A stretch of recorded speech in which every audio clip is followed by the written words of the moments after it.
Há uma lenda urbana que na psicanálise a culpa é sempre do pai ou da mãe.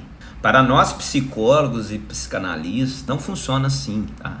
Eu sofro e alguém deve ser culpado por isso. Essa é a primeira desculpa que criamos. Olá, meu nome é Rodrigo, sou psicólogo e trabalho com psicanálise. Vamos primeiro responder uma pergunta de um seguidor, né? A pessoa me pergunta como eu participei desse sofrimento que acontece comigo. Essa pergunta, ela tem uma representação filosófica e psicoterápica, psicanalítica muito importante.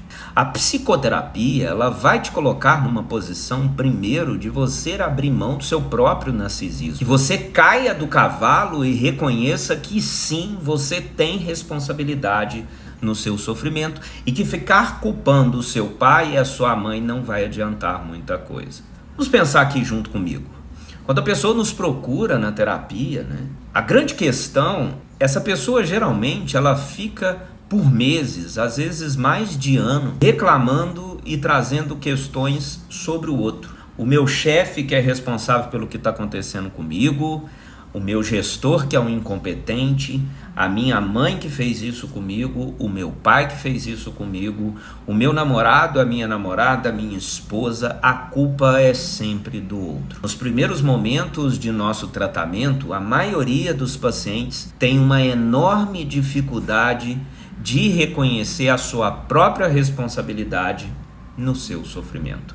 E acredite, isso é muito comum. Para nós, né, sobretudo para mim, a forma de trabalho como psicanalista na clínica, o primeiro ponto muito importante num processo de análise é quando o paciente, de repente, só que não é de repente, é por causa de um processo de trabalho, esse paciente sai de uma posição de culpar o outro e passa a se implicar nos seus próprios processos, nas suas próprias questões, no seu próprio sofrimento.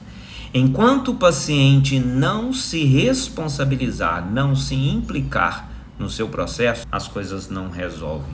É literalmente, a minha mãe fez tal coisa comigo, mas eu poderia ter feito diferente. Mas eu aceitei o que ela fez comigo. Quando o paciente chega a esse ponto que geralmente eu mando o paciente, quando se trata de uma neurose, para o divórcio. O paciente, quando se implica no seu próprio processo, no seu próprio sofrimento, é um ponto fundamental para a gente dar um start para esse paciente, talvez, não é uma certeza, de fato entrar em análise. Será que no seu sofrimento que anda acontecendo nesse momento na sua vida, você não foi muito passivo, inseguro? E inclusive, será que você não teve ganhos secundários com a sua forma de ser? Você teve medo, por exemplo, de se responsabilizar por novas escolhas ou por puro comodismo? Pare para pensar nisso. Todos nós sofremos e todo o nosso sofrimento tem um gozo, tem um prazer, tem um ganho secundário que vai me levar a repetir por anos aquela escolha de vida equivocada. Freud vai dizer: só mudamos quando o preço de mudar for bem menor que o preço da doença. Ou seja, a gente só muda quando ficar doente está ficando caro demais.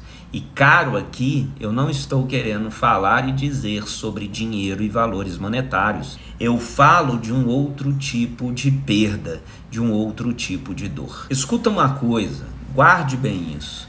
Se você está em sofrimento psíquico, tem algo seu aí. Bora encarar isso de frente. Não tem vergonha em aceitar que você errou, escolheu errado e que você vem repetindo os mesmos erros. Pode, de fato, a sua vida ter sido influenciada por um pai ausente, por uma mãe narcísica, por um namorado, uma namorada que não funcionou bem na sua vida. Pode, e isso de fato pode influenciar negativamente a sua vida. Mas a responsabilidade do momento que você está passa por você.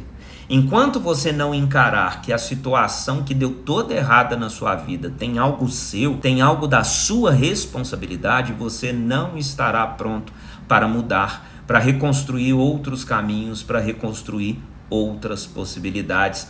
Guarde bem isso. Se você não se responsabiliza no seu sofrimento, pouca mudança acontecerá.